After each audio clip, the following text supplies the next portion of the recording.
Charles ബെർലിറ്റ്സ് ഇറക്കിയ പുസ്തകം വീണ്ടും നമ്മൾ തിരിച്ച് പുറകിലോട്ടൊന്ന് റിവൈൻഡ് ചെയ്യണം. അദ്ദേഹം ബെർമുഡ ട്രയാങ്കിൾ എന്ന് പറഞ്ഞ പുസ്തകം ഇറക്കി ഹിറ്റാക്കി എന്ന് ഞാൻ പറഞ്ഞു. അതിന് മുമ്പ് ഒരു പുസ്തകം അദ്ദേഹം ഇറക്കിയെന്ന് ഞാൻ പറഞ്ഞിരുന്നു. അതെന്തിനെ ബേസ് ചെയ്തിട്ടാണ്? അദ്ദേഹം അറ്റ്ലാന്റിസ് എന്ന് പറയുന്ന ഒരു മിത്തിക്കൽ സിറ്റി, അതിനെ പറ്റിയിട്ടാണ് അദ്ദേഹം പുസ്തകം ഇറക്കിയത്. അതായത് ആദ്യം എന്ത് ചെയ്തു, അദ്ദേഹം ഒരു അറ്റ്ലാന്റിസ് എന്ന് പറയുന്ന മനോഹരമായിട്ടുള്ള ഒരു മിത്തിക്കൽ സിറ്റി, കടലിൻ്റെ അടിയിലുള്ള ഒരു സിറ്റിയെ പറ്റിയിട്ട് അദ്ദേഹം ഒരു നോവൽ എഴുതുകയാണ്. എന്നിട്ട് പയ്യെ പയ്യെ ആൾക്കാരെ ട്യൂൺ ചെയ്ത് കൊണ്ടുവരികയാണ്.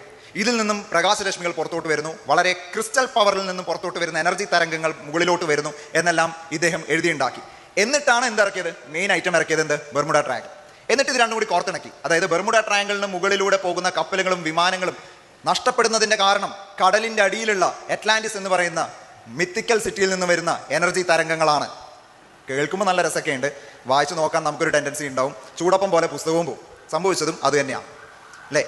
അപ്പോൾ ഇത്തരം ഈ ഒരു മിത്തിക്കൽ സിറ്റിയൊക്കെ നമ്മൾ നോക്കുമ്പോൾ ഇതിലെ രസകരമായ കാര്യങ്ങളാണ്. മധ്യപ്പുഴ ഒഴുകുന്ന സ്ഥലങ്ങളൊക്കെ നമ്മൾ പല കിതാബുകളും നമ്മൾ എഴുതിയിട്ടുണ്ട് എന്നുള്ളത് നമുക്കറിയാം. പെറ്റി ഐറ്റം അറ്റ്ലാന്റിസ് ആണ്. ഇനി ആർക്കെങ്കിലും റെഫറൻസ് ഉണ്ടെങ്കിൽ ചാൾസ് ബെർലിറ്റ്സിന്റെ പുസ്തകം തന്നെ റെഫർ ചെയ്യുന്നതായിരിക്കും നല്ലത് എന്ന് തോന്നുന്നു. അപ്പോൾ ചോക്ലേറ്റും എല്ലാം എന്ത് വേണോ അതെല്ലാം ഒഴുകുന്ന, അതിമനോഹരമായി ഒഴുകുന്ന ഒരു വർണ്ണമനോഹരമായ ഒരു അണ്ടർ സീ അല്ലെങ്കിൽ അണ്ടർ ഓഷ്യൻ സിറ്റിയെ പറ്റിയിട്ടാണ് ചാൾസ് ബെർലിറ്റ്സ് എഴുതിയുണ്ടാക്കിയത് എന്നുള്ളതാണ്.